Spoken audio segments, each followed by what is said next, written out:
So I'm Dana Strauss. I work for the Michigan Department of Environmental Quality. I'm going to talk a little bit about what I do in our non-point source program, and in order to get to the non-point source program, I'll talk a little bit about DEQ because there's a ton of different programs and divisions within DEQ. I know a lot of people hear DEQ and they kind of think we all are the same. We're not. I get to work in the best program because I work in our non-point source program, which we usually work with local people to do voluntary activities, and we give out grants to do those activities to protect our water quality.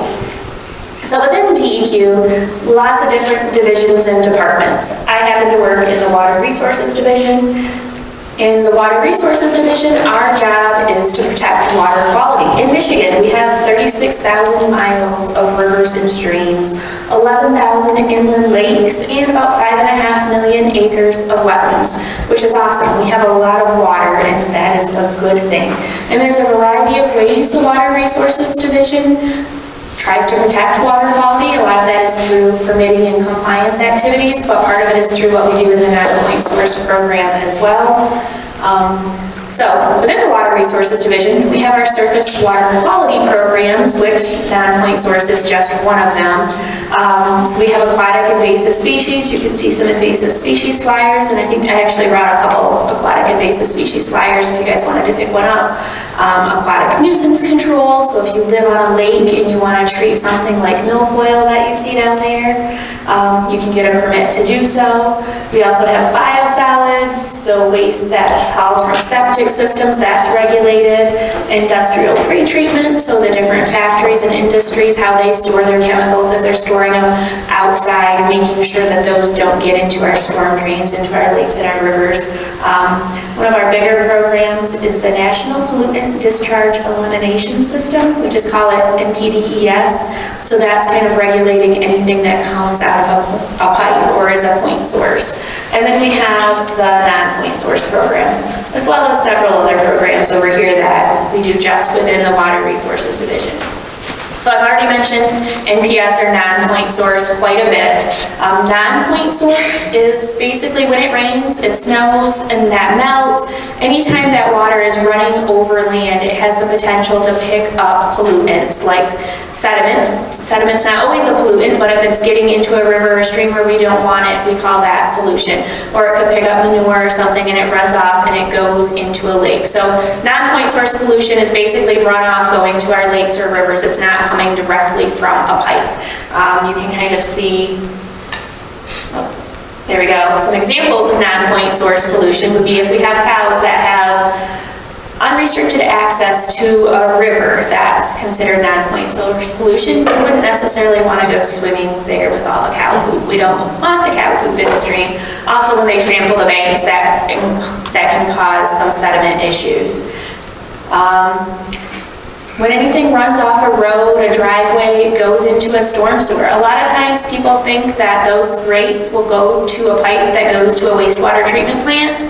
That is almost always not the case. Those go right to a river. So any of that runoff is non-point source pollution, which is kind of funny because eventually it comes out of a pipe, but if we can stop that pollution before it goes to the pipe, then it's considered non-point source. Runoff from our yards. If we're fertilizing our yard and we're irrigating and that runoff eventually goes to a storm drain or directly to a creek, that's non-point source pollution because it's probably carrying fertilizer and pesticides as well. Runoff directly from a farm field or a yard, that one picture is showing some sediment leaving and going into a water body. So those are all different types of non-point source pollution. You can see those happening in various places in Berry County. Here's a picture. So in Berry County, all of our water, not all of it, almost all of it, goes to the Grand River, but we do have a good bit of it that goes to the Kalamazoo as well. But this is a photo of the Grand River going out into Lake Michigan. Both the Kalamazoo River and the Grand River ultimately go to Lake Michigan, and all of that non-point source pollution that's happening in your yards and such can end up in Lake Michigan. Yes? That's a dramatic picture. Is that actually the usual appearance, or is that particularly That's a very good question. That's a particularly bad rain event. That doesn't happen often. And I imagine it looked like that a few weeks ago when we had those huge rain events and all of that flooding. This particular photo, I think, was from the 2013 flooding that we had then. But yes, good question. So what do I do in the non-point source program at DEQ? The basis of our program is watershed management. And so a watershed is basically an area of land where when it rains or that snow melts, all of that water is going to a common water body. So I kind of mentioned before, like the Thornapple watershed, that encompasses all of the land. You don't necessarily have to live right on a creek or a river or a water body to be in a watershed, because eventually your land, there's a slope to it, that water is going somewhere. So you're all part of a watershed. So we work with stakeholders, like the Conservation District, they wrote a plan for the Thornapple River. The Lower Grand Organization of Watersheds, they wrote a plan for the whole Lower Grand. Kalamazoo, they have a plan for the Kalamazoo. And there's smaller watershed plans too, but that's what we do is we work with people to write a watershed plan. And the purpose of those plans is to determine the status of water quality and outline the steps needed to improve water quality. So again, I've mentioned a couple of the watersheds here, but why do we care in Berry County? And I have a question mark there because I wasn't quite able to figure out the number of miles of rivers and streams we have here in Berry County, but there's quite a bit. We also have about 150 different lakes in Berry County and 42,000 acres of wetlands. So water quality is important in Berry County, and knowing information about watersheds and what is in those watershed plans can help us figure out what we need to do to enhance and protect it. Because really in Berry County, we're fortunate. We have good water quality. I was asking my husband last night, I'm like, so what do you think is a problem with water quality in Berry County? And he doesn't really work with surface water, so he didn't really know. And he's like, well, there isn't any problems in Berry County. We have good water quality. I was like, well, kind of. We do have pretty good water quality in Berry County. It's not like some of our lakeshore, like where the Kalamazoo kind of is closer to the lake where we have contaminated sediments from industry and such. We do have pretty good water quality. We're fortunate here. But there also are some issues. And to figure out what those issues are is we have the different watershed management plans. We have the Kalamazoo watershed, the Thornapple, and the Coldwater are three examples I pulled up. And the Coldwater is a smaller sub-watershed within the Thornapple.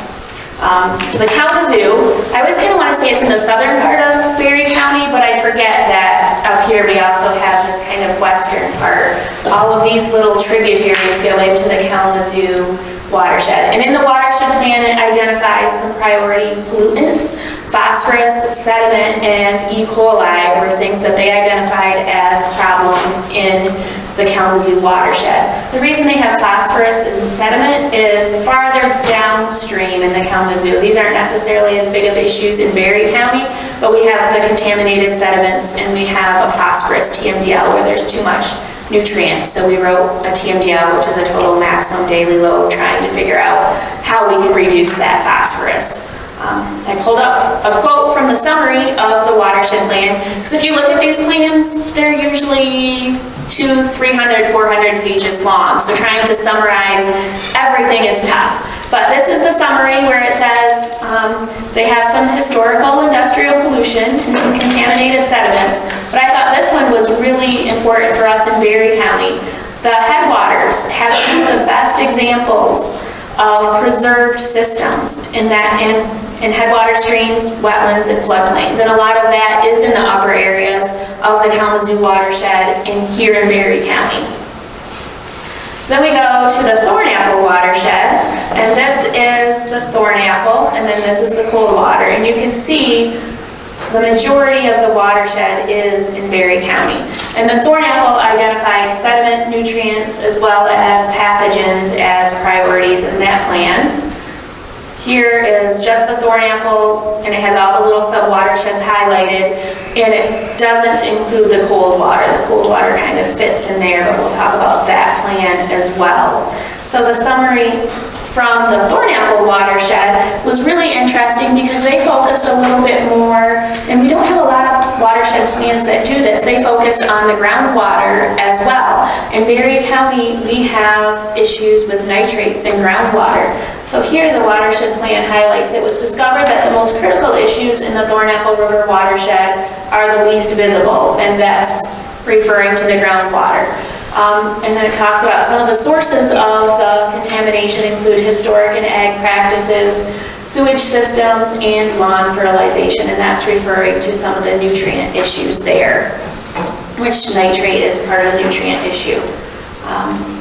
Then we have the Coldwater River watershed, which you can see kind of has just a little bit here in Berry County. And the Coldwater is interesting because, like the name, it's a cold water stream, and a lot of people know it as an excellent trout stream. Great fishing in the cold water. So they focused on temperature as a priority pollutant. They don't want that stream to get too warm where the trout can't live there anymore. And they also talked about sediments and E. coli. So their summary talks about a cold water fishery in the watershed, that's the greatest and most valued asset. And then they also talk about the temperature of the cold water seems to be increasing. So that was one of their biggest concerns. So what did all the watershed plans have in common? E. coli. That is one where we know that it's pretty common throughout the state, not just Berry County. And this, I pulled this map off of our E. coli mapper because we're working on a statewide E. coli TMDL because we know it's a problem. We don't want to have to write a document for every single watershed to address E. coli when we could really almost address the whole state at once.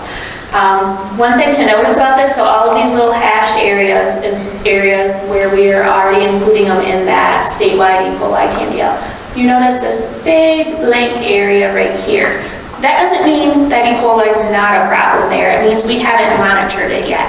And the good news is this is the year that we'll actually be monitoring the thornapple, and we plan to be doing some more E. coli monitoring this summer. So this blank area might get filled in and look a little bit more like these once we know what is going on. And I have some handouts on E. coli for you to look at. It talks about what E. coli is. So E. coli is an indicator organism, and it lives in the stomachs of mammals or warm-blooded creatures. So humans, birds, cows, they all can have E. coli.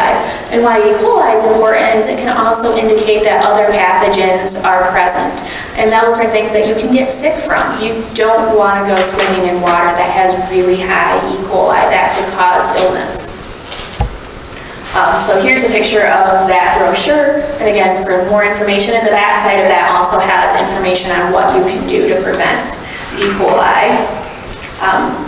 So summarizing, what we've talked about were sediment, so runoff from farm fields, nutrients. This is actually a picture of Thornapple Lake this last summer, and I don't know if the color doesn't show up good here, but this is all cyanobacteria or a microcystin bloom, and that's a problem, and that's caused from too many nutrients. Then the algae can uptake that and grow, and if it happens to be the microcystin that emits toxins, that's also something you're not really going to want to swim in, or you're not going to want your pets to swim in.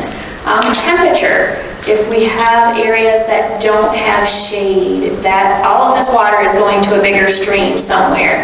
This water is getting warmed up, and when it gets to that other water body that may be shaded, it's inputting a lot of warm water, and that causes problems in rivers like the Coldwater where you have trout fisheries. Septic systems. So we talked about E. coli, failed septic systems. That can be a big source of E. coli. I'm sure Jay's going to talk a little bit more about that. And then some ag practices like having cows in the stream, that can also be a source of E. coli. Actually, 4 out of the 5 pictures were all photos I've taken in Berry County. So these are actual issues that we see here. And I didn't want to just talk about non-point source. I could probably talk all day about threats to water quality, but I have just a brief slide on other things that can threaten our water quality here in Berry County. A big one is infrastructure. You guys have probably heard that Our infrastructure is getting older. We haven't dedicated funds to fixing things like our roads, our culverts, our streams, even our wastewater treatment plants. When we have floods like we did a few weeks ago, our wastewater plant gets overwhelmed with water and it discharges right to the Thornapple River. Or depending, if you're in the Lakewood area, it discharges to the Coldwater. We have wastewater plants everywhere. When it's raining and it's flooded, those are discharging partially treated sewage, if not untreated sewage in some places. Storm sewers and sanitary sewers, those pipes are getting old, they're corroded. Towns, villages, local units of government, they haven't had the resources to necessarily put into upkeeping those. When those fail, that leads to issues as well. Roads, this one's not necessarily a failing road, but it's a road that they have culverts under. Culverts are failing as well. That causes problems with water quality. This one you can't see too well. This is referring to dams. This is the Irving Dam, which a lot of you guys have probably seen or heard about with the floods that we recently had. There was a breach in the spillway down here on this channel, which caused a lot of sediment to go down to the Thornapple River. But also, this all used to be underwater, and now it's not. So that's having an impact on aquatic organisms, like especially mussels. They can't move very fast. Land use. We're fortunate in Berry County that we actually have 63% of our wetlands left. But as the county grows and land use changes, wetlands become developed, and that changes how pollutants are running off and going into our stream. Wetlands kind of absorb nutrients and E. coli and sediment. They filter stuff out. But if you have a parking lot, that water is hitting that parking lot and going straight to a stream. So as we change our land use, that's a threat as well. Invasive species, there's always new invasive species coming to the Great Lakes, to Berry County. There's also a handout on those. Policy, you've probably followed a little bit of the local policy regarding the toast ordinance, but also at the state level, there's always different bills being introduced that affect water quality. I can think of 2 or 3 right now that are being considered, which will impact water quality. It is what it is. DEQ, a lot of times people feel like, depending on which side you're on, if you're on more the environmental side, you probably feel like DEQ doesn't do enough to protect water quality.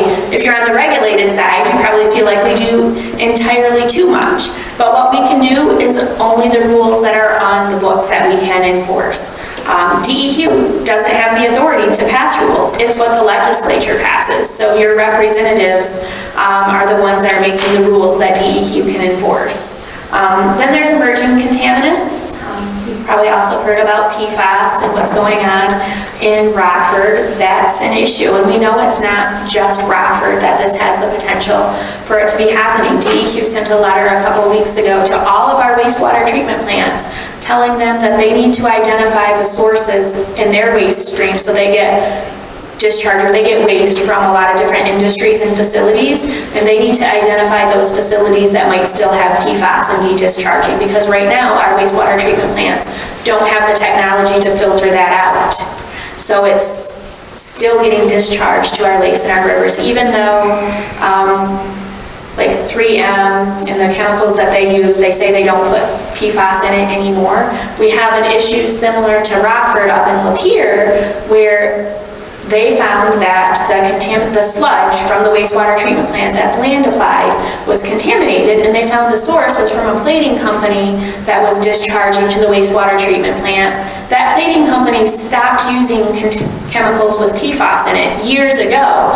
They never changed their tanks though, and so those tanks still have that residue in it. And so even though they thought they changed their source, they changed that chemical, it was still discharging enough, and it was still enough to cause a problem. So what can you guys do about water quality in Berry County? That's kind of the important one. That's what we really want to talk about. DEQ now has what we call My Waters. All of our permits issued at least in our water quality side are online. You can go to My Waters and the website's there. I never remember the website. I just Googled DEQ My Waters and then it pops up. I probably should have it bookmarked on my browser because I use it enough. There's a couple things you can do in My Waters. You can report spills. So this screen pops up, and over here you can report spills, pollution, and unauthorized activities. You don't have to log in and make an account. You don't have to give them your email or anything. You can remain anonymous, but if you see something going on, you can you can just pull up My Waters and you can report it there. Another thing is you can look up permitted facilities. Can anybody guess how many permitted facilities are in Berry County? 500. Not even close. When I pulled it up, I was surprised. We have 4,564 different records for Berry County in My Waters. That's not just permitted facilities, though. That could be permits that were issued a long time ago. A lot of our resource permits, like for putting in a culvert or building on an area where there's a wetland, if you're doing something, that's like a one-time permit. So it's not necessarily a permitted facility, but those permits you can find in there as well. But all of that is in My Waters, and you can look. You would be surprised. And some of our facilities that have records, they've been permitted for a long time, like let's say like a wastewater treatment plant. You can go and all the compliance communication is in there. You might be surprised at how many folks that have permits aren't actually in compliance with their permits. And a lot of those records would be on there. DEQ doesn't notify the public if somebody's out of compliance with their permit. They will issue a violation notice to the permitted facility, and the facility is supposed to work on it and correct that. But there's no way necessarily for the general public to know about that. But one way you can know is if you look on here and you look at the compliance records, you can see. And then if you talk to DEQ or you talk to the facility, perhaps it would if they know that the public is aware of what they're doing, they might correct it a little faster. So is there any punishment for them not complying with the compliance order? What was that? Are they punished in any way if they don't comply? Are they fined or what? Sometimes, yes. We have administrative consent orders, and so there's oftentimes where they are fined. We don't have very large fines, so for some of the larger industries, they would rather just pay the fine than fix the issue. But yeah, there is fines. It's not always the best tool to make them correct the issues, though. Other ways you can pollute things, you can report pollution. We don't want to pollute things. I'm not going to tell you how to do that. Is we have a 1-800 number, our pollution emergency alerting system. That is staffed 24 hours a day. Somebody will answer your call if you call that number, and you can report a pollution concern. They like it if you leave your name and your phone number so they can call you back for more information, but you can decline and remain anonymous as well. And again, that's staffed 24 hours a day. Somebody will answer your call.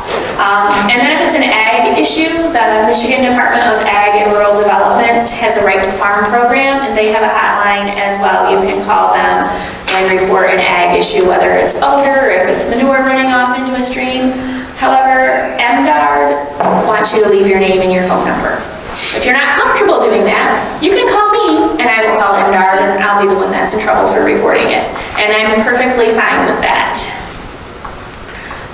Fun stuff. I mean, it's not necessarily fun to just report things. What can you actually do to help water quality?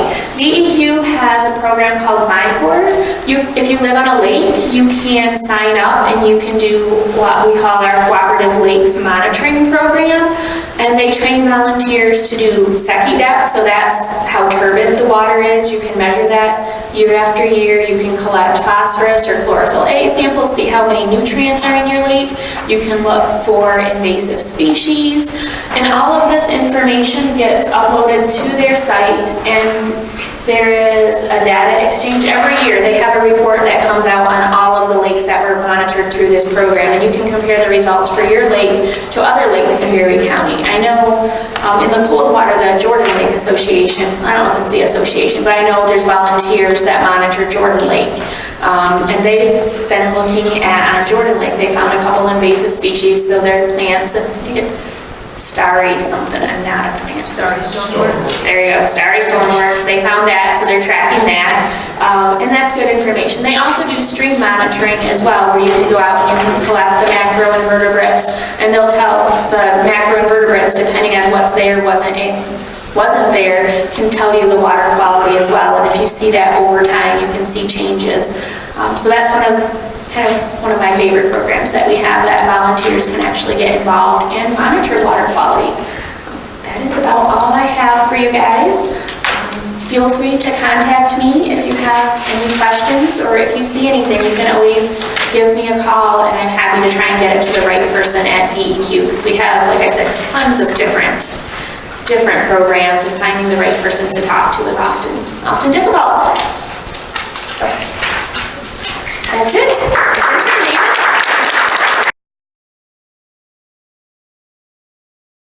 All right. You guys hear me? You're good. Yeah. Sure. All right, good morning, everyone. My name is David Kamal. I'm the Watershed Coordinator for the Berry Conservation District. I'm going to talk to you guys a little bit about some projects we're working on and the watersheds here in Berry County, so specifically the Thornapple River watershed. That's kind of the focus of my project currently. So Dana kind of hit on a lot of these things already. We'll draw some parallels with what she talked about. Two main watersheds in Berry County, the Thornapple and the Kalamazoo. Currently my work is focused in the Thornapple. That takes up more ground than the Kalamazoo here in Berry County.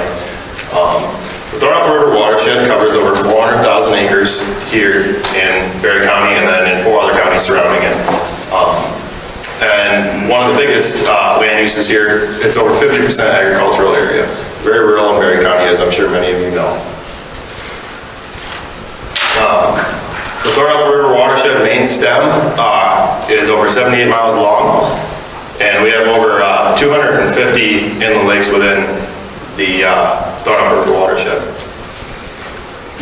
So as you can see here, that's a map of the Thornapple River watershed in its entirety. The headwaters kind of start over here in Eaton and Ione County. It flows through the center of Berry County, dips into Allegan a little bit, and then up into Kent before it meets its confluence with the Grand River. So what are we doing to protect the watershed here? The first thing that kind of you got to get going to really protect the watershed is to have a plan, and we call that watershed management planning, as Dana talked about. It's basically a big report on the watershed. Includes things like the uses within the watershed, the health or impairments here in our watershed, as well as things we can do to kind of improve water quality. So that kind of brings us to my main focus, which is the Thornapple River Watershed Management Plan. Data was collected throughout the 90s and 2000s to kind of formulate this plan, and it was approved in June of 2016. So pretty recently was when this plan was developed. So it's a compilation of information and resources, and the main focus is water quality and natural resources here in the Thornapple River watershed.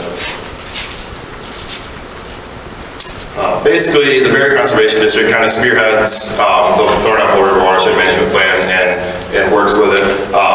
We had assistance through funding and research through the National Fish and Wildlife Foundation and the Michigan DEQ.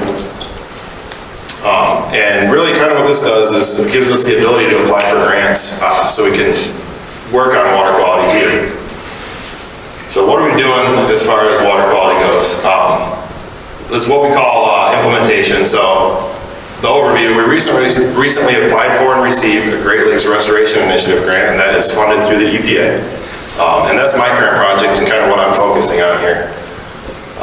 What we're targeting, since it's a very rural area, working to improve agricultural practices through what we call best management practices and septic system maintenance and inspections. Because since it's so rural, you know, I said earlier, it's over 50% ag here for the land use, and there's a lot of homes on septic.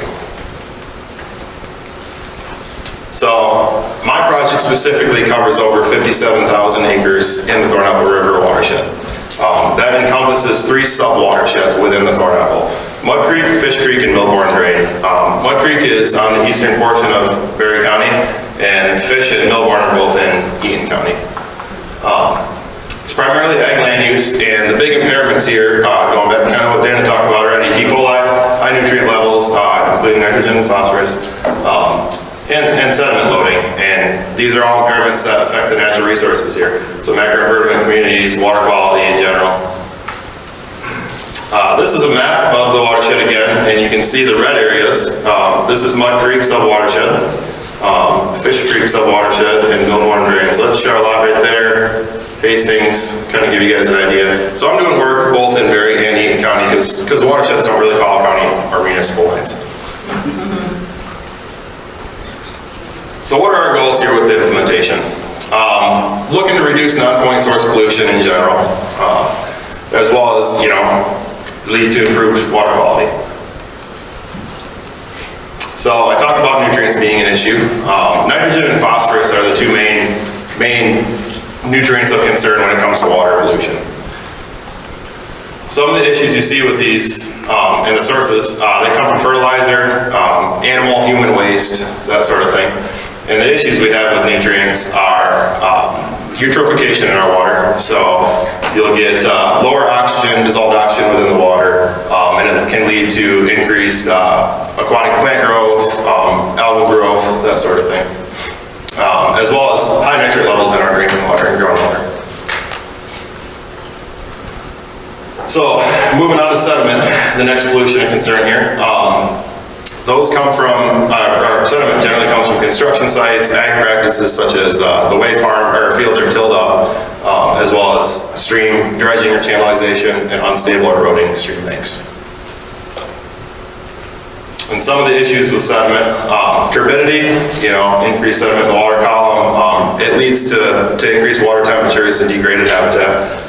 It covers our natural substrate on the bottoms of streams, so that reduces fish spawning habitat. Reduces navigability by filling in these streams and waterways. You're not able to recreate as easily if they're real shallow. And it slows the flow down. The last kind of pollutant of concern with my grant and what I'm working on is E. coli sources. A big input in rural areas is failing septic systems. Jay, I'm sure we'll hit on this quite a bit coming up, but animal waste and improper manure or untimely manure applications on fields as well can be big driving forces with E. coli. So what are some of these impacts? It can lead to increased risk of contracting illness when you contact the water if there's high E. coli levels, as well as restricted water use. So what are we really doing to just kind of mitigate and solve these issues? This is kind of where my grant and my work comes in. I'm working in the watersheds to implement ag best management practices. So what is that? Basically, practices that reduce or mitigate non-point source pollution. And we're doing that by working with farmers and landowners to educate them, provide them planning assistance to kind of install these practices, as well as offering them funding to install these practices, kind of ease the burden of it and move it along. So the first kind of grouping of practices I'm going to talk about are conservation tillage. What that is just the method in which the farmers work the ground or till the soil. The first one you're going to see here is ridge tilling. This is beneficial because the soil is left undisturbed after harvest up until the very point when the farmer is ready to replant that field. They come in with implements and create kind of a ridge for their seed bed, and it leaves the crop residue in the rows there, and that kind of slows the water down, helps it infiltrate, reduces erosion and runoff. Another practice is mulch till. So that residue is incorporated. It is a form of tillage, but it's a little bit of reduced till. So we still have crop residue on the surface, which helps keep that soil in place and reduce erosion. The next form you're going to see here is strip tilling.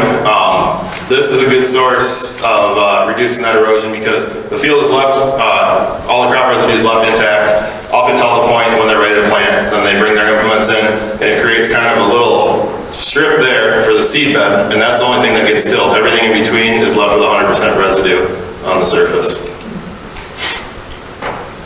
And kind of the last and best tillage method we kind of recommend is no-till, and it's exactly what it sounds like. No tillage is done. There's 100% crop residue you can see in between the rows here. And when the farmer is ready to plant, they use like a no-till drill or some form of implement to drill that seed right into the soil with minimal soil disturbance. All right, some more permanent structures that we are looking to implement to mitigate the impacts of non-point source pollution off of ag land. This is what we call a filter or a buffer strip. Basically, all it is a permanent vegetated strip right there, generally in a riparian area along the edge of a field, in between the field and a water source, creek, drain, that sort of thing.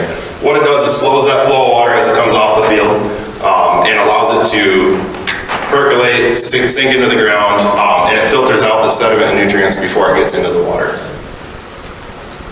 So another form of basically permanent vegetation is an infield practice called grass waterways, and what you'll see here is the permanent vegetation right there. And what it does is usually follow a water course where there's a gully or erosion happening, stabilizes that soil, gives kind of a channel for that water to follow, well filtering that water out before it gets to our surface waters like creeks and streams. Next practice you're going to see here is cover crops. And that's exactly what it sounds like. It's a crop that gets on the field to cover it, keep that soil covered. Generally, it's an off-season or non-cash crop. So after corn, soybeans, wheat comes off the field generally around here. This is a plant that would go on what would be otherwise a tilled or bare field. Keeps that soil intact, and it also helps take up some excess nutrients and fix those nutrients for use by plants. So it kind of keeps those nutrients out of our water. What you see here is pasture or exclusion fencing.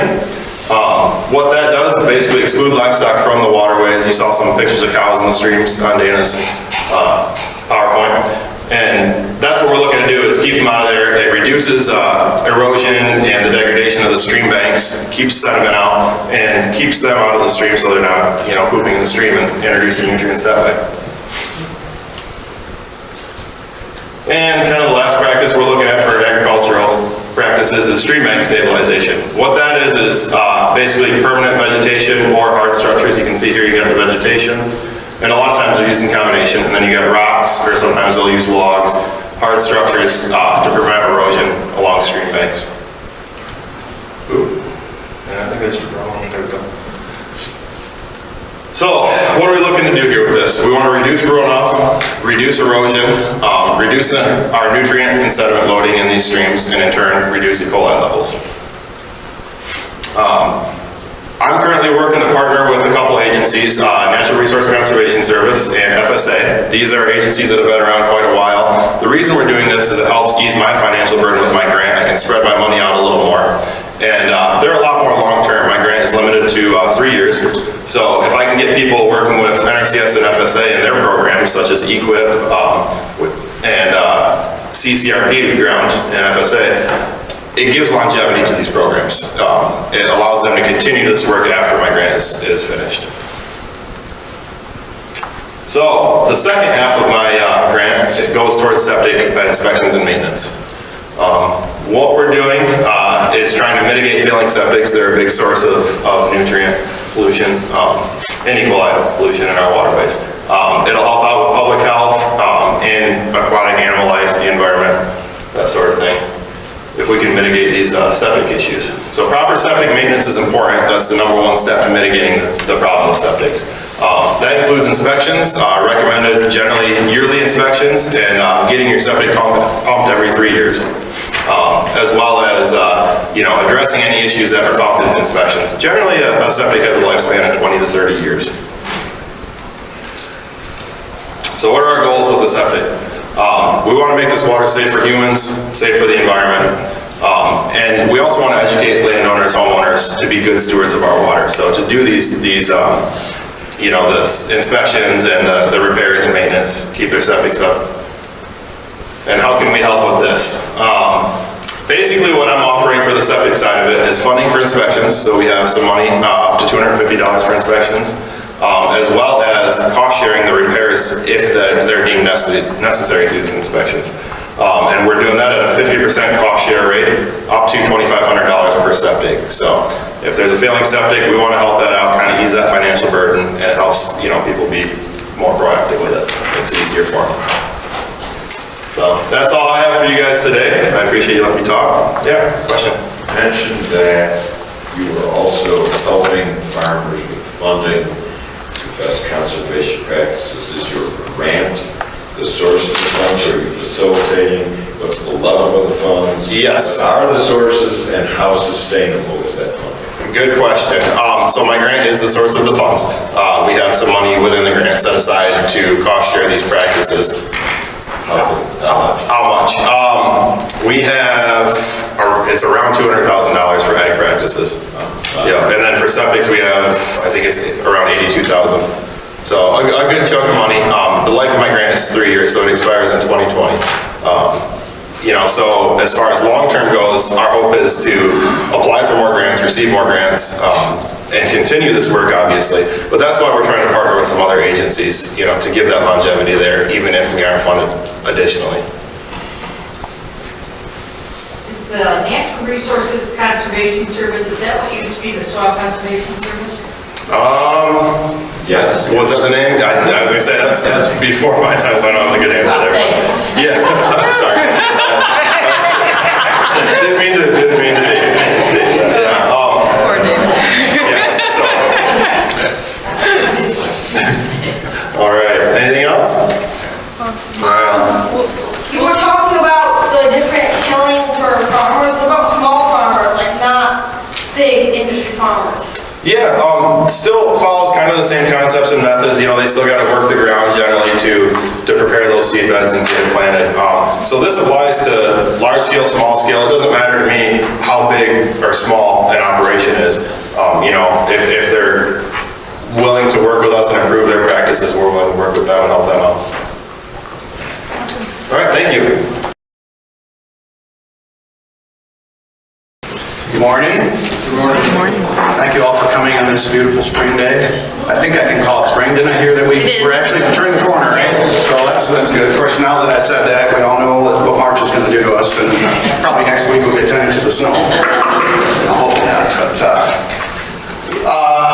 I'm going to talk about surface water impacts of improper sewage disposal. I've been with the health department for about 15 years, not quite, but working on that.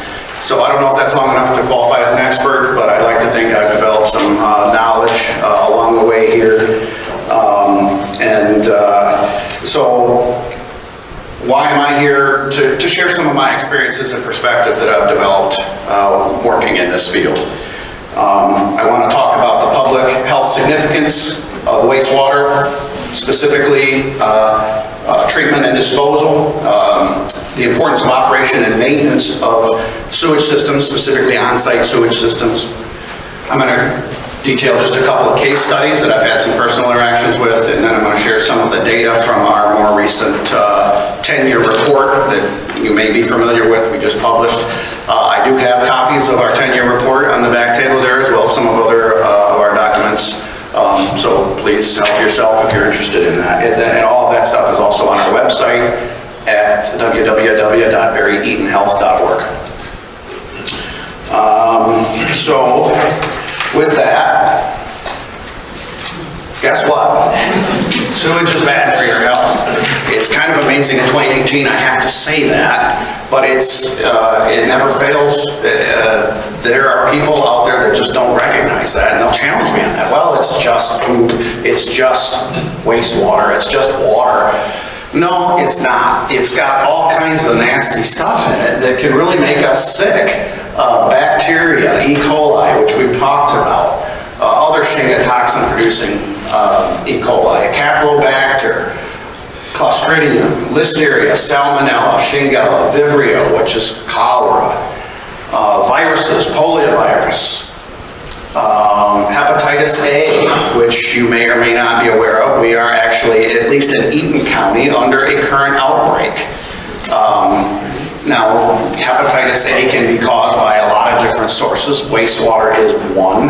I will tell you, personally, I have a close friend who was an evaluator of septic systems, and he just recently passed away from Hep A. He is one of the three. We've had 3 or 4 cases, I think, in Eaton County, and he died.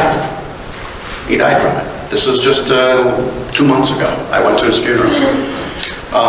So this is serious stuff. You can die from this. Now, did he get hepatitis A from septic systems? I can't. There's no way to definitively draw that conclusion. But considering his exposure, it seems pretty logical that that's in fact where he contracted it.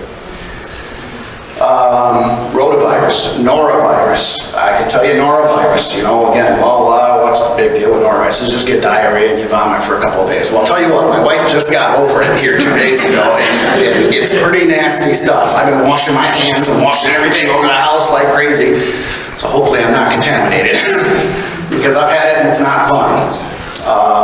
You probably won't die from Norovirus, you just wish you did. Coxsackie virus, A and B, can cause encephalitis. And also, let's not forget the protozoans, the Giardia, Amoeba histolytica, toxoplasmosis, and of course Cryptosporidium, which I'm going to talk about in one of my case studies here at the end. And if that's not good, bad enough for you, let's not forget the worms. We've got pinworms, roundworms, and tapeworms. There's all kinds of stuff in human waste that we need to treat and dispose of in a proper and sanitary manner. We do not want this into our waterways, into our groundwater or our surface waters. And the fact is, we can do this. This is not rocket science. We know how to do this in 2018 and create really well-functioning sewage systems on site that can deactivate all of these pathogens. So other than pathogens, which we've talked about, and obviously, my talk here is going to overlap a little bit with these guys.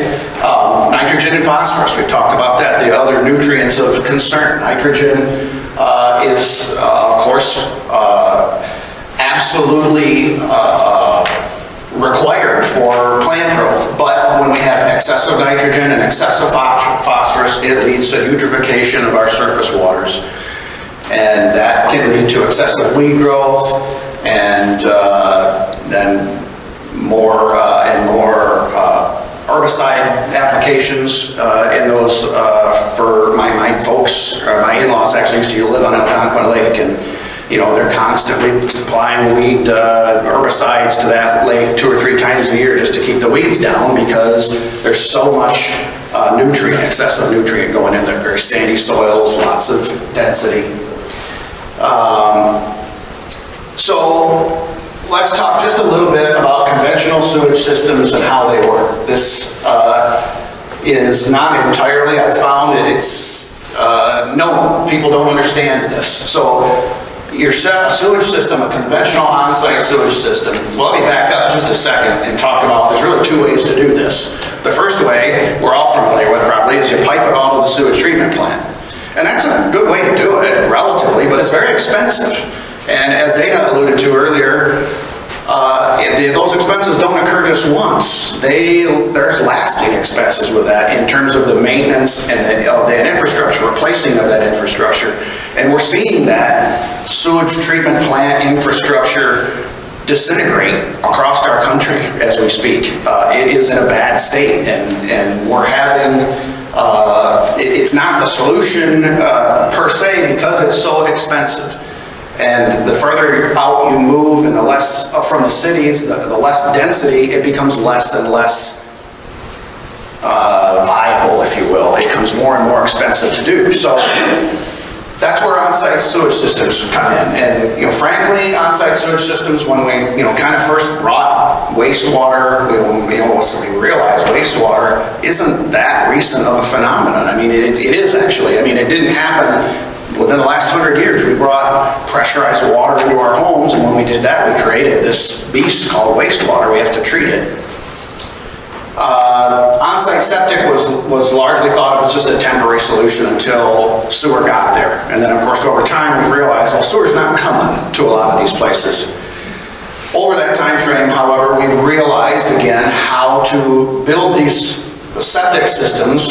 I like to call them wastewater treatment systems, so that we can effectively treat that wastewater and replace it right on that same parcel that we drew the water out of from our well.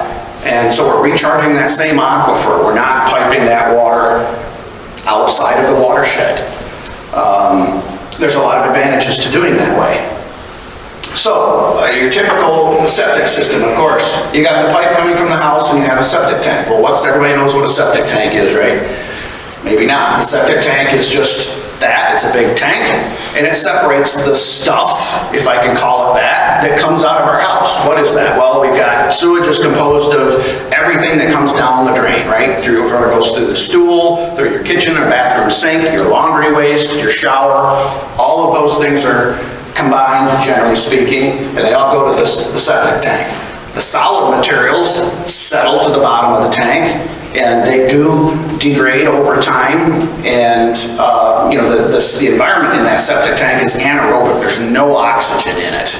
So there are anaerobic microbes that are breaking that waste down little by little, and there's a residual sludge then that forms at the bottom of the tank, and then there's a scum layer that's greases and fats at the top of the layer, at the top of the tank, and then there's that clarified zone in the middle of the tank. That's the water that is siphoned out of the tank and makes it to our, in this case, a drain field. In this case, what you see here is a series of trenches. This sometimes is in a bed configuration where it's just a rectangle. Generally speaking, you're talking about 12 inches of gravel or stone, about an inch in diameter stone with a 4-inch diameter perforated pipe, and there's a distribution network through that.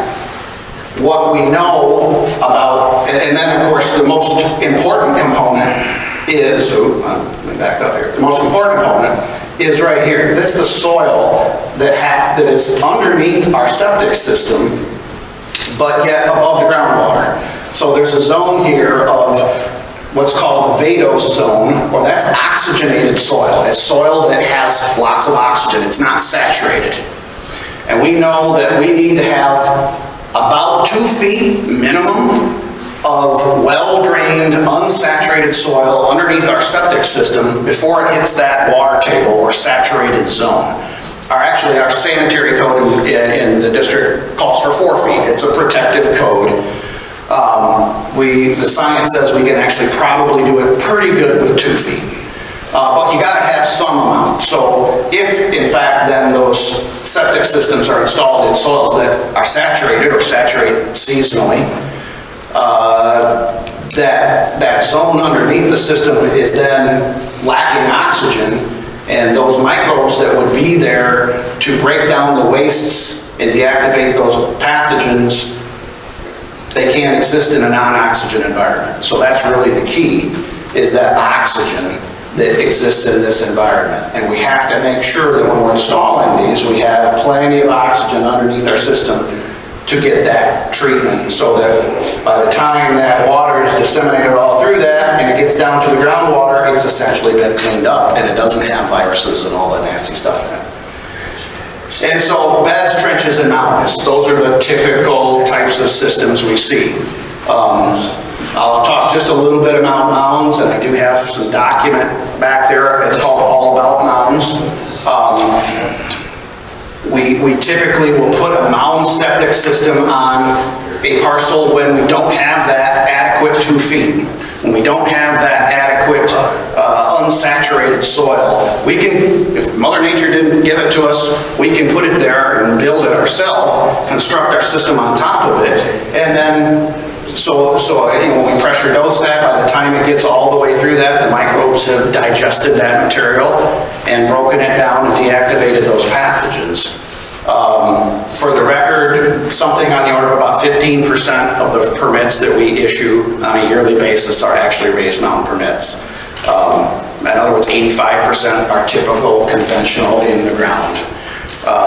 Most people that I don't know about most people, but a lot of people I talk to think that's reversed. I hear this all the time. How come all you guys do is mounds? And well, it's actually a small percentage of what we do, but they're very noticeable. It takes them about a week to construct. People see them, and so I think that's where that perception comes from, that we do a lot more of them than we really do. So regulations. Why do we have regulations? Regulations are meant to protect the public, right? That's why we have speeding limits. That's why we have any regulation that you can come up with. And the regulations that we have currently are our sanitary code. The sanitary code informs how systems are designed and installed. But that requires a permit and thus a willing applicant. There is no provisions for monitoring sanitary systems or sewage systems after they're installed. When you realize that, as David alluded to, a typical sewage system lasts 20, 30 years, maybe a little more than that, a little less in some cases. How long does your home last, right? 100 years more? We know just the fact that any given home when we construct it is going to have 2, 3, 4 sewage systems going to be necessary over the life of that home.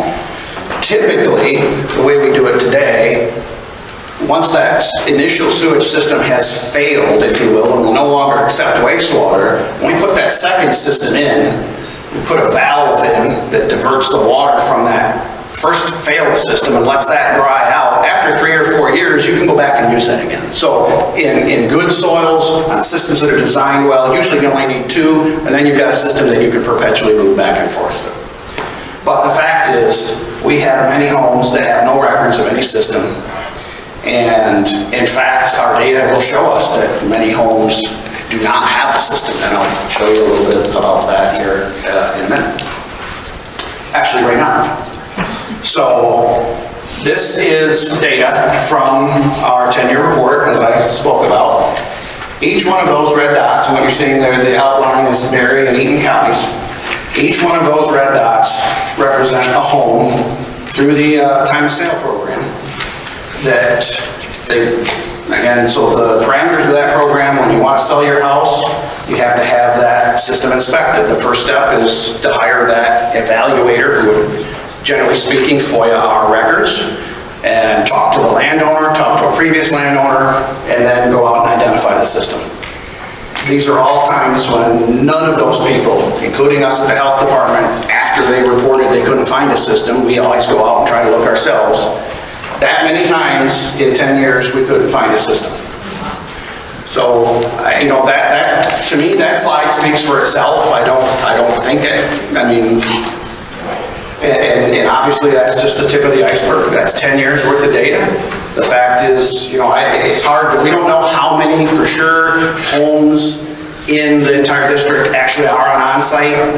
We can make some guesses to that, and you know, best guess. We know that we've done about 9,500 or so homes actually went through the program in the 10 years. So that represents 9,500 of maybe 40 or 50,000 homes. So maybe that's 25%, something to that, 20%. Again, don't quote me on that, hopefully that's a guess. But if we assume that's 25%, then you know that number is almost certainly, you know, multiply each one of those red dots by 4 to get the real number. Each one of those gray dots represents when sewage was observable at the surface of the ground. So they did an evaluation, and for one reason or another, the sewage potentially was just discharging that way. Perhaps the sewage system had failed and was actually backing up onto the ground surface, a variety of different ways. But that's, so again, you see pretty even distribution across the district. And the truth is, there's no reason to believe that our district is any different than the rest of the state. You can extrapolate this out to the rest of the state pretty easily, in my opinion. These are illicit discharges, again. So these are systems where we were, you know, confirmed that it was connected into a field tile. Quite often, you know, that's one of the parameters that I didn't quite grasp when I started this job. You know, a lot of our, especially in agricultural areas, our fields have been tiled. We had to do this. It's amazing, if you look at Eaton County in particular, how much of that was underwater pre-settlement. It was a giant swamp. And we've had to drain the water off just to make it livable and farmable. That's what we need to do. And so all those different pipes that are draining that excessive water off to the ditches and eventually to the Thornapple and Grand River are very convenient conveyances for septic, if you're a person that is so inclined to do that. And there are people that are so inclined to do that. We talked a little bit about nitrates. So this is the deal with nitrates, again. The EPA sets a maximum contaminant level, MCL is what they call it, 10 parts per million. So when you reach 10 parts per billion, that water is not considered safe for human consumption.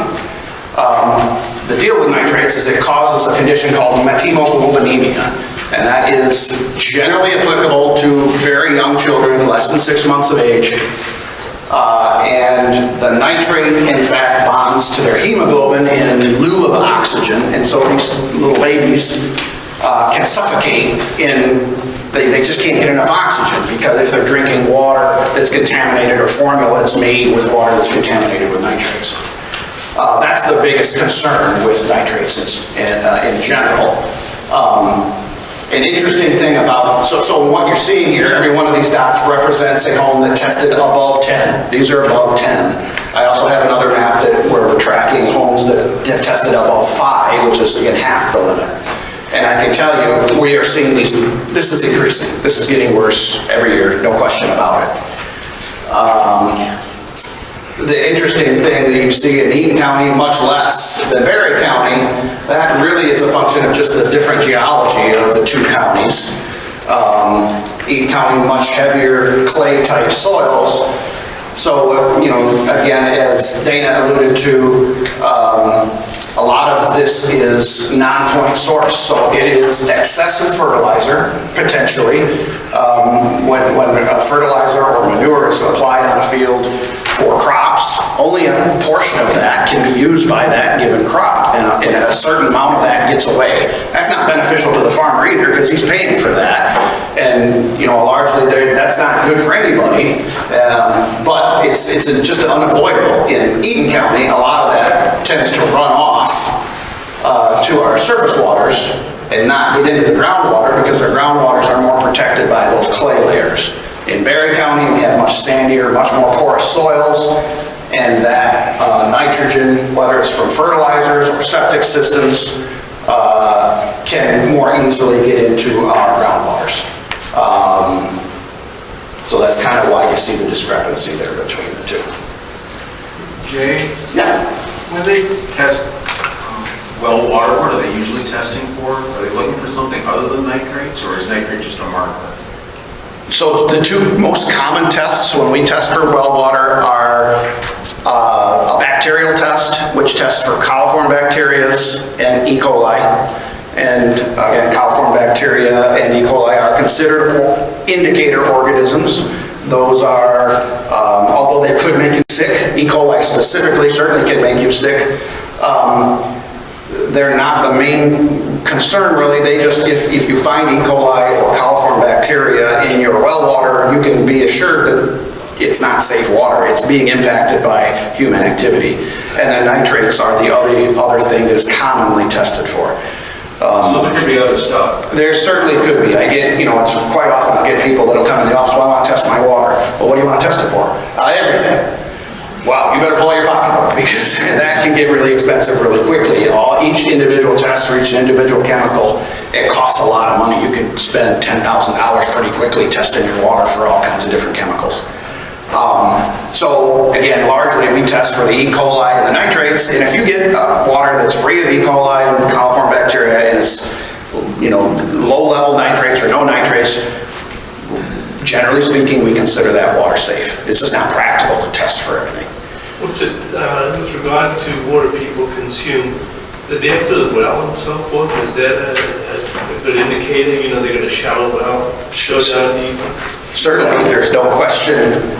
So the depth of the well, the water that is deeper is generally speaking considered older. It's been in the ground probably longer, and therefore is less impacted by what we do as human activity on the surface. So casually, there's a relationship. Shallower wells are going to be water that is more likely to have been impacted. And there's no question that, a lot of these are shallow wells. A lot of them are wells, frankly, there's, the phenomenon of stab wells, what we call stab wells or driven wells, especially around lakes in Berry County. A lot of these, lakes, all you have to do is go out and you just drive a pipe down the well and you'll get water in 5 or 6 feet. Is that safe to drink? Frankly, we've had people that are drinking that water 6, 7 feet in the ground, and they're perfectly healthy. And Perhaps, but we know it's not as safe as if you went deeper. The fact of the matter is that the DEQ says that 25 feet is the minimum depth of a well. If it's less than 25 feet, it's not a well, it's a pipe in the ground.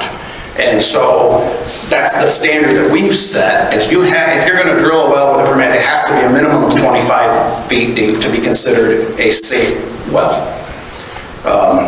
And again, through the TOAST program, a lot of wells have been identified that were less than that 25 feet deep. From Delton on sand and a high water table. We have 3 septic tanks and 2 leach fields. Every even-numbered year, we switch leach fields. Is that the right schedule? It's the only way we can remember. That works. If it works, certainly, you're given, if you've got 3, especially if you've got 3 different systems, the idea is you're allowing each system to have a rest period. One's a pumper. Yeah, that's perfect. That's what I tell people, generally speaking. If you've got, the general recommendation for pumping your tanks is 3 to 5 years.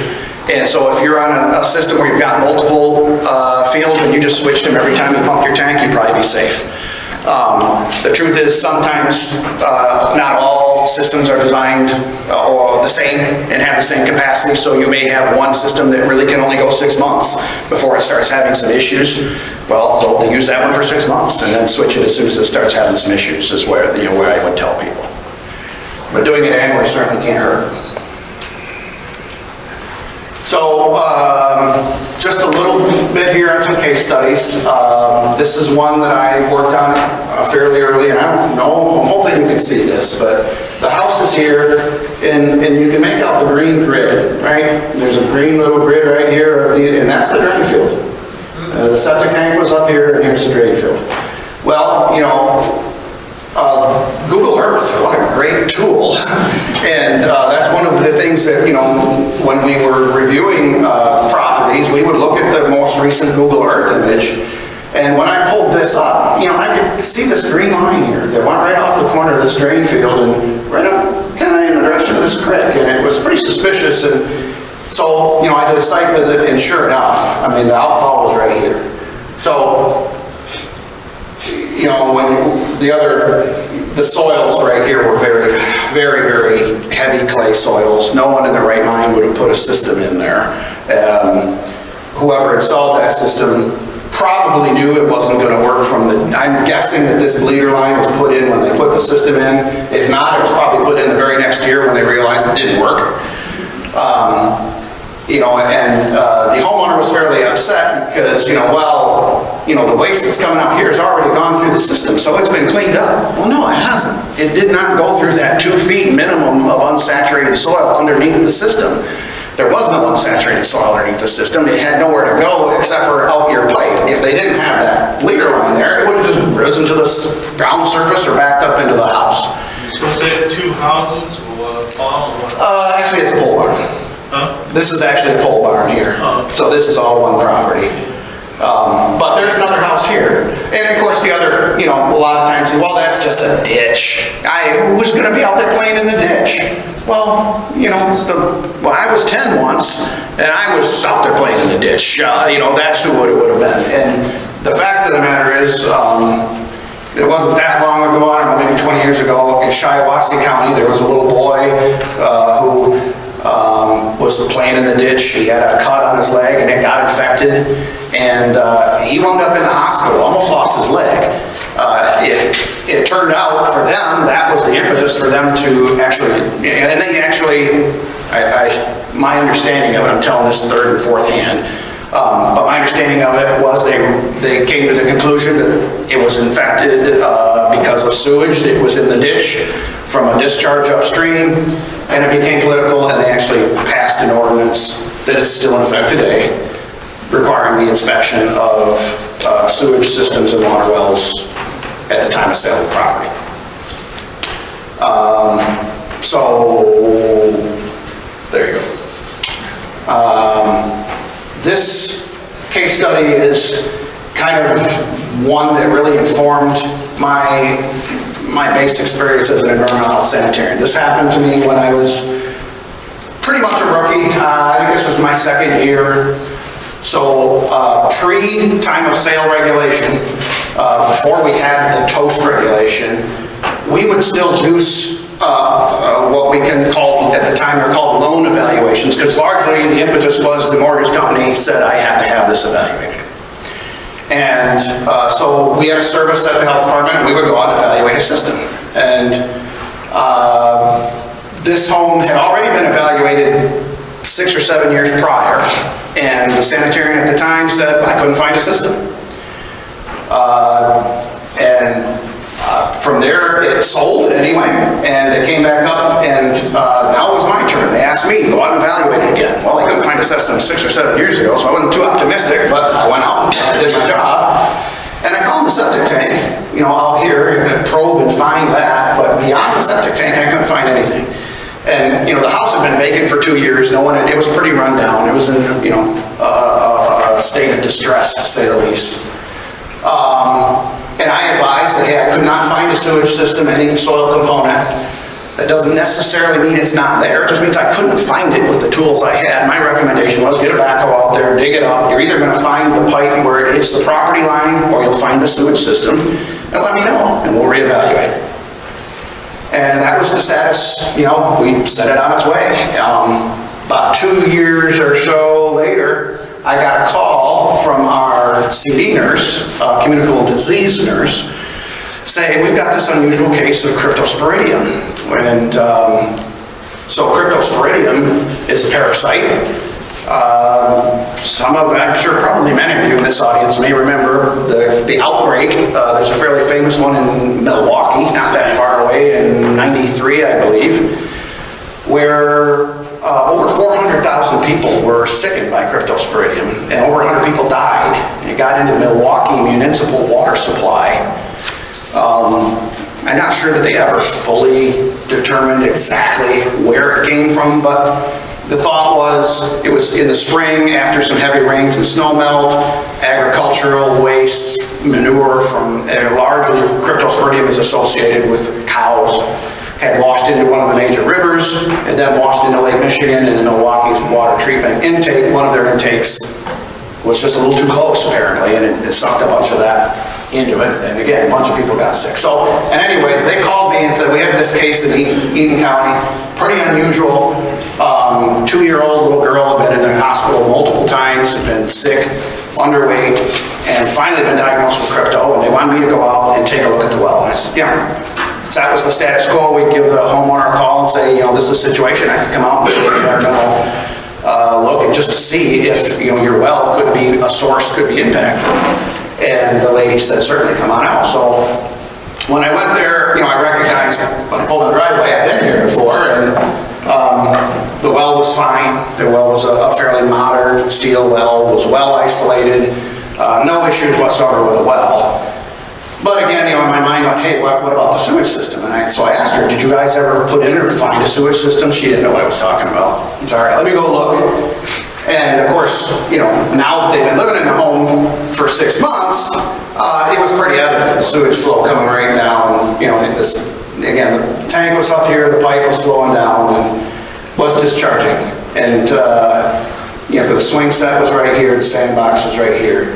You can see this is pretty overgrown, so I didn't really have any suspicions that the little 2-year-old girl, had been down in here playing. But as I'm out there taking my picture for documentation, you can see this guy. He's running all back and forth through it. And as soon as I recognized that, I'm like, oh my gosh, kind of the light bulb went on. I got to get back up to the house before he does. Yeah, good luck. Needless to say, he beat me. And when I got up to the house, now again, this lady was pregnant. She had a 2-year-old. She was pregnant out to here. Her newlyweds had just gotten married, had just bought this house, put everything they had into it, and her husband had been laid off 2 weeks ago. So that's the backstory. And the dog had come up, gone up, down the stairs, run through the kitchen, tracked the mud all over the place, and now I gotta tell you, he just tracked human sewage into your house. I watched him do it, and this is probably what's been making your little girl sick. She didn't really like to hear that, especially when I was able to show her the report where I said, here's the report I gave to the mortgage company, not 2 years ago when they asked me to do this evaluation that said I couldn't find a sewage system. So, long story short, they didn't have any money. They put it all into the house. They didn't have any money to make repairs. The best thing we were able to do, now that we identified it, we put, some orange snow fence around it and said, okay, keep the dog out of it, right? And I took the guy a couple of months before he finally got up the money to even just purchase the permit, let alone put the system in. He got some bids to put a system in, couldn't afford it. And it, puts us in a hard place, the health department, because our really only tool is to put a big orange sticker on the front door saying, you can't live here. This house doesn't have an adequate sewage disposal. That's a requirement. Well, putting people on the street isn't really what we like to do either. So we worked with him, and finally, in about 6 months, he decided to try and put this thing in by hand. And he was out there digging with a shovel, trying to install a drain field by himself with a shovel. And one of the local contractors actually took pity on him and came in and helped him do it. And that was really great. So in the end, it turned into a really good feel-good story. They got their system installed. Little girl, to my knowledge, recovered. I don't know if she had any long-term effects, but it's reasonable to think she may have. This is exactly why the time of sale program was instituted in the counties, to prevent these types of situations. So with that, that's about all I have today. It's my contact information there. If you have any questions, certainly I'll take questions. Doctor? Jay, it's been clear that for months, Berry County Commissioners were going to eliminate the test program. Have there been meaningful discussions, realistic strategy between the commission and the health department about what is going to go forward except back to laissez-faire volunteer? I am unaware of any meaningful discussions between myself or any of my colleagues and the Berry County Commissioners at this point. I guess I'd refer you to my health officer, Colette, to discuss that in detail. But to my knowledge, we have no plans for a future system. I've been, as you're probably aware, they are in a meeting this morning to ostensibly repeal the regulation. And it wasn't my intention to make this a political talk and talk about toast. I wanted to highlight the issues. But it is an issue. It is. Yes, truthfully, you reactive rather than proactive. Proactive is correct the problem when you can. If somebody's going to buy a house, they buy a house with the understanding that this needs to be taken care of before anybody can inhabit the thing. I couldn't agree more. But it is, yeah. And it's a matter of, okay, with the sewers and all that, you alleviate that problem. You know what I mean? There's ways of this stuff getting into the ground. You can break the problem. It's cheaper now than it'll ever be in the future, is what it is. I have a question and a statement, I guess. I live in an area not too far from here. There's 3 very large dairy farms where the cattle are confined. In my neighborhood, it's very common to see 5 applications in 1 year of liquid cow manure. I tried to get a little help from Lansing, from my representative, and he was totally against helping me in any way as far as I wanted statistics, if there was any studies, and all he would say, the right to farm has got you screwed. And the more I found out about that, the more I had to agree with it. Please don't ask me to respond to that. The truth of the matter is, I don't have any regulations because of right to farm. Again, that is largely through MDA, DEQ, other agencies. Unless it rises, there have been rare occasion when an act on a farm has risen to a level of a public health nuisance, and I can enforce it under the nuisance code. I can commiserate with you that I live per myself, a quarter of a mile, half a mile from a dairy farm, and have observed the same thing, multiple applications on the same field in wet times of the year. And I don't believe that's best management practice. Now, I did do a little bit of studying on the internet, and I found the state of New York seems to be a little more concerned about the problem than the state of Michigan is. But finding statistics, I've just been drawing nothing but blanks on studies on how much all of this stuff is doing to our groundwater. You know, the PFAS thing, taking into consideration what's getting over in Rockland and so forth, people don't realize that thing, you know, once it gets in the groundwater, it goes a hell of a long way. Because I don't care where it goes. It just depends on where all of that water's going, where it comes out. You know, you contaminate an aquifer, you can't fix it. And you know, there's nothing that you can replace. What is it? Good water is the most important thing humans need to live, is what it is. Water. Without it, you die. You can maybe eat water, whatever it is, if you have to sustain, but you need water. It's part of your body. And to say, oh, it doesn't matter, you know what I mean? I can live with this. No, there are a lot of other people involved in this equation. Absolutely. Well, just, one thing I'll tell you is that groundwater, you're right, the groundwater does move and it carries those contaminants with it. It moves at various rates, sometimes slower or faster than you might think. But yes, and of course different contaminants potentially break down in the environment a little faster or than others. PFAS in particular is a bad one because it's very persistent and it lasts and it does not break down. Well, chemicals they use for cleaning, tools and all that in factories and so forth, they put that into the ground, they just pour it outside, goes into the system. That, it takes a long time for that to dissipate, is what it is. Why don't we bring up all of our speakers and we can have lots of questions? I think it's actually, yeah. So, why don't we bring up Dana and also David and Jay, if you could just keep the mic that you have. Sure. I know we're running a little later, but for those who need to leave, it is noon. For those who can stick around, I hope that we can have a good discussion. So anyone who has the next question. I would like to know the effect of road salt on our water. Of what? Road salt. We use plenty of road salt. I know it has to run off, go somewhere. So you're right, road salt does have an effect on especially aquatic macroinvertebrates. And there are things that you can utilize instead of road salt. I don't know that a lot of communities in Michigan have changed over any of their practices because of that. And where you store your road salt is also, we found to be an issue because a lot of times municipalities will just have a huge pile of it. It rains and that runs off. So getting it so you keep it, under a roof of some sort so you're not getting the runoff from the storage too has been an issue.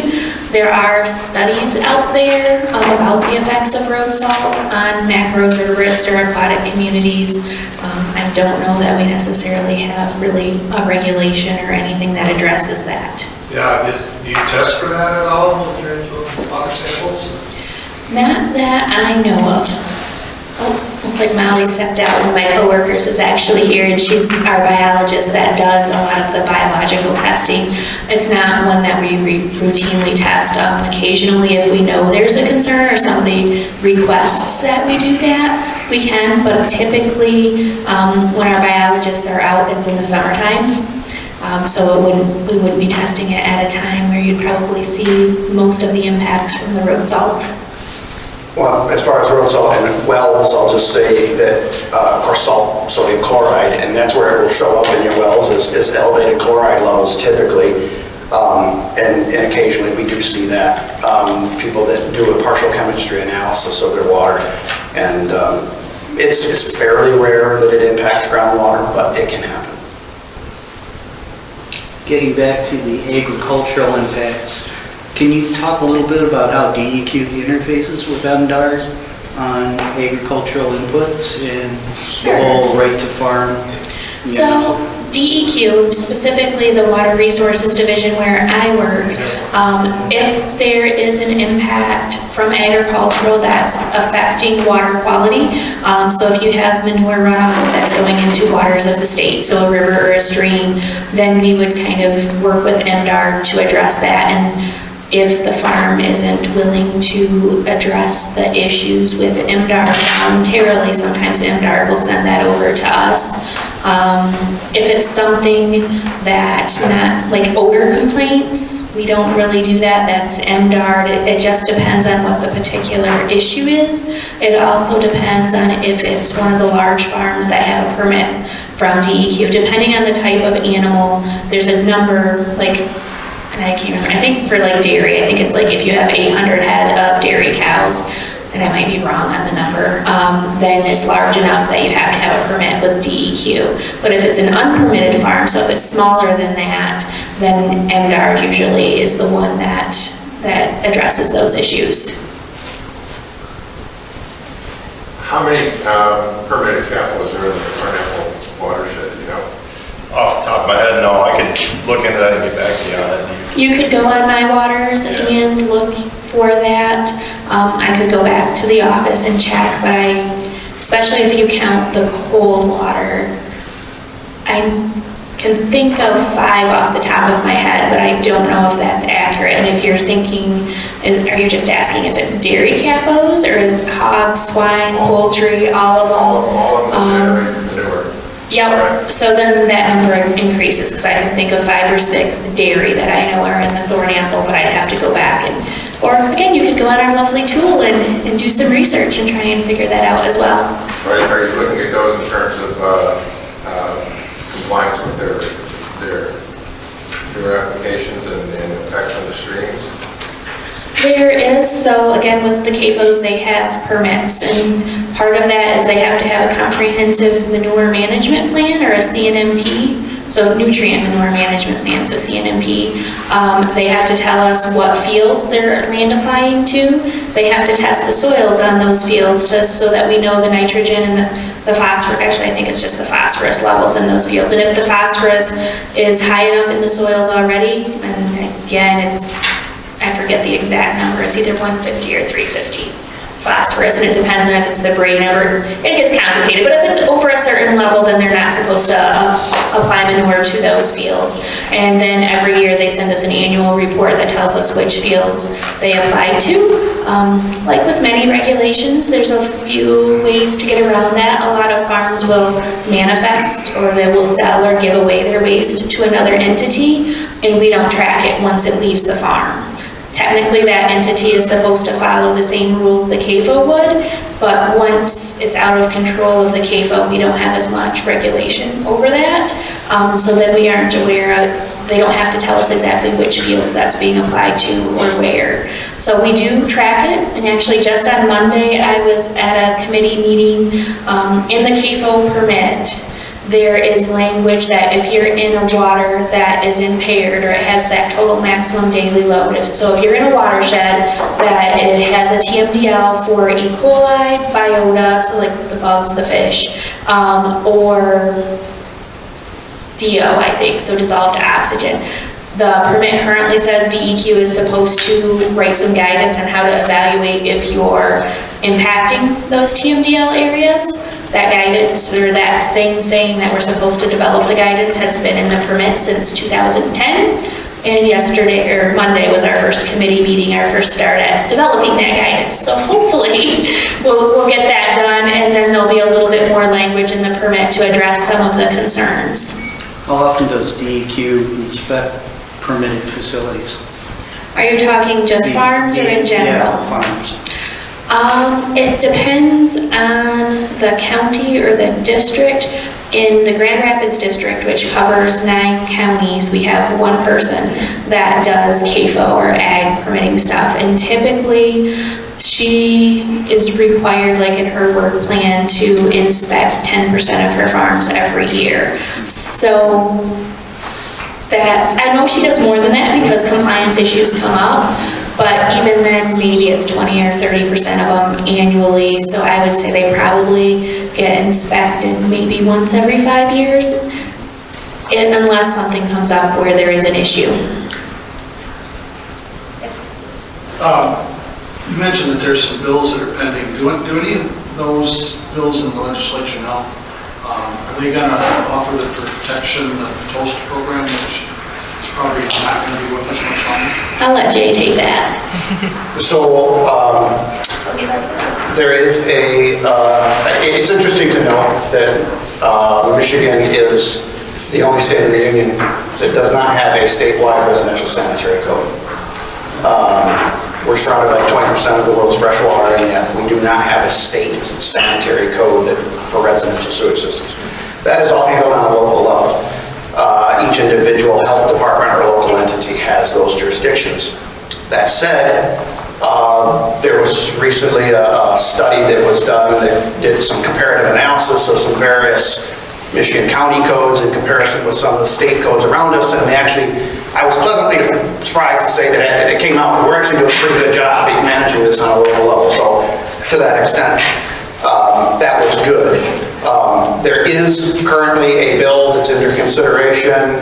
I don't believe it's got a number right now. I mean, I've been privy to several drafts of it. I'm not even sure if there's a sponsor in terms of a legislator that's sponsoring it. So it's in early stages right now, but it's being looked at by some of these committees that I serve on.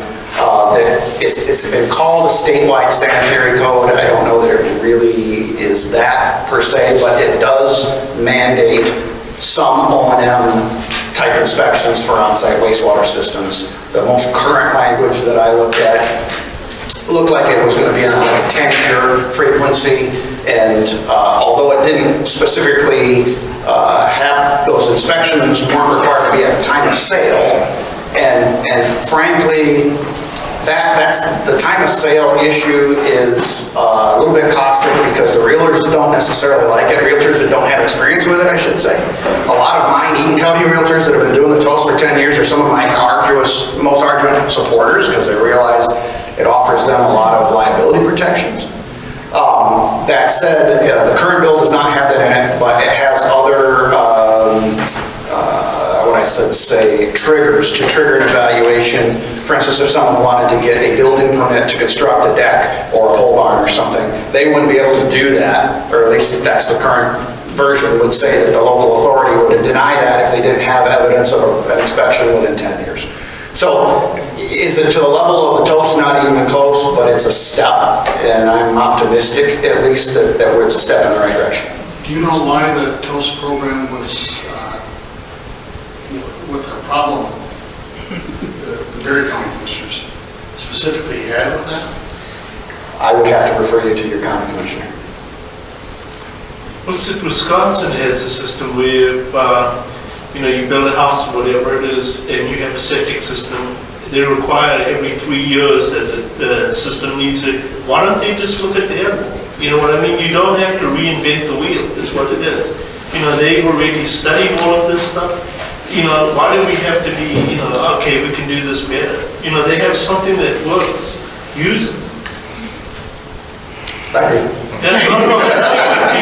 It's a statement. It's what it is. It's like people think, okay, we have to do this differently. No, you don't. If something works, use it. You can always perfect it later on, but you don't have to go back and say, well, we have to start from this because I want to put my name on it. Forget about names. It's a matter of keeping people alive. That's what it is. So I mean, if I dare, I'll tell you that I think that this controversy of the time of sale program was largely about, it seemed to be, from my perspective at this point, a kind of a touchstone for people who believed it was an infringement on their personal property rights. I don't believe that that's actually factually the case, but that if for a group of people that really believe that and they believe that with their heart, it provided a political challenge in managing this program. Well, you got a guy who's going to run for governor around there, Kelly. He's a resident of this area. Talk to him, say, we need to... Well, it's interesting. He went through this thing with Snyder, with the Flint water issue, with all that went on there. That in itself, it seems we got Flint, we have Rockford. What else do you want? This thing isn't going to get better, it's just going to get worse. We're talking about the current Governor Snyder, under his administration, there was a document, and you could look it up, it's called the Michigan Water Strategy, where they studied what do we need to do with our water and what's the kind of the issues with our water infrastructure and a global perspective. And one of the recommendations from that detailed, thoughtful study was we need more time of sale regulations like Barry Eaton had. So I have private well. How often should I test my water? What time of year should I test it? What should I look for? How much would it cost me? There's a bunch of different questions there. I would say that some of that depends on specifically on, the construction of that well. How new is it? Was it constructed under a permit? Was it constructed by a reputable well driller? And was it grouted properly? Assuming all that is the case, I would then further look at, are you in an area that is specifically impacted by nitrates? I am. If you're impacted by nitrates, I would say an annual nitrate test just to know what that level is certainly is worthwhile. Coliform bacteria, that test, it's kind of, the truth is if I gave everybody in this audience a bottle and told you to go home and draw the tap and fill that thing up and send it to the state, more than half of you would come back with coliform bacteria. And it'd all be associated with the tap itself. Those things grow in the faucet. So that's not necessarily indicative of the well, of the water that's coming out of the well. So, doing that on an annual basis is not necessarily applicable. It's nice, with the time of sale to be able to do that when you buy or sell a property, just so you can establish a baseline that we know that this well can produce safe water. But certainly the nitrates and the partial chemistry on someone that was impacted by or in an area of nitrates or had a shallow well, I would say annually. What time of year? Spring, when you got runoff, or in the fall after they've been applying manure all year? That's again, we do see some seasonal variability. We'll see some spikes after the spring runoff, but again, it's so variable because it's really in relation to where you are in that aquifer and recharge. So it's hard to really put I'd say maybe do it at different times of the year over a period of years. You might see that fluctuation. On a different question, the current regulation to inspect septics and wells is at district health department level. But there's nothing that precludes townships from doing this, right? If they wanted to. If they wanted to. There's precedent for that. Some of our northern counties have township level ordinances that are, that certainly is something a township could do. It's kind of a two-part question. I have a septic tank and I have a water softener. And I have heard that when the water softener regenerates, that's not necessarily good for my septic tank. Now, mine is all built that way going in there. But so the first question is that good for my septic tank? But just second. And then the second question is, if I was building a brand new house and a brand new system, is it acceptable to take that water softener, regenerate water, and not put it in my septic tank? Put it, I don't know where, but somewhere else? Yes. So the regeneration waste from your water softener is not considered sewage. So by definition, it shouldn't be going into the septic system. It's a little bit of a double-edged sword, because on the one hand, it's excessive water that doesn't need to be treated. Now you're asking your sewage system to treat that water, and therefore you could imagine that your sewage system may not last as long because you're potentially overburdening it more than it needs to be. The flip side of that, and this is kind of an emerging issue, and that the science isn't perfectly clear on this, but in related to specifically septic tank corrosion, concrete corrosion, you put a concrete tank in the ground and eventually it just starts dissolving. And when you've removed all that hardness material from your water, the wastewater then is essentially soft water. And that's not completely unlike what happened in Flint when they started using the Flint River water, and it was softer, and it dissolved then the material, that calcium that was on the pipes, and exposed to lead, and then exposed a bunch of people to lead. The same kind of thing can happen in your septic tank. If you put soft water in your tank, it could potentially lead to an increase in that corrosion of the tank. That's what the softener manufacturers have said. Again, I'm a scientist. I like to look at the data, and to me, that makes some amount of sense, but I haven't seen that anything definitive. So from their perspective, they would say you're actually better off putting that hard water, that excessively hard water from your regeneration, back in your septic tank to balance it out, and therefore will lead to less erosion in your tank. So the long-term answer is, it's hard to say for sure. The fact is, it's not sewage, it can go right to the ground surface. In my house, I do not put it into my septic system. It goes out the floor drain, and it just daylights out. We do recommend that it's at least 50 foot from your well. Let's do one last question. Just a follow-up on that. So what happens with the salt that's introduced into the system? Or if it's brown water introduced to the soil? And I'll just mention something I'm aware of historically in Berry County Sewer and Water Authority. So that's the one in southwest Berry County. Took a lot of lake and dump. And most of the people have conditioned water because they were on wells, no public water out there. And they had problems in getting their system to operate. This is the large filtration system to operate properly because of excessive salt. It was not road salt, it was water conditioner salt. Sure. So, there is, if you understand how a softener works, those cations from the salt are bonding to the media in lieu of the hardness iron, and that's a reaction that happens back and forth as it regenerates. So as you use water, the hardness materials are coming out of your water, the calcium, magnesium, and iron. They're bonding to the media of the softener, and it is then releasing small amounts of sodium. Generally speaking, very, very small amounts. So on an individual household scale, I don't think it's significant, but when you combine it into everybody in a community and try to enforce it all into a sewage treatment plant, it affects their chemistry and affects their biology and mucks it all up. So certainly that's probably more of an issue on a municipal scale than on an on-site system. So I want to thank our speakers.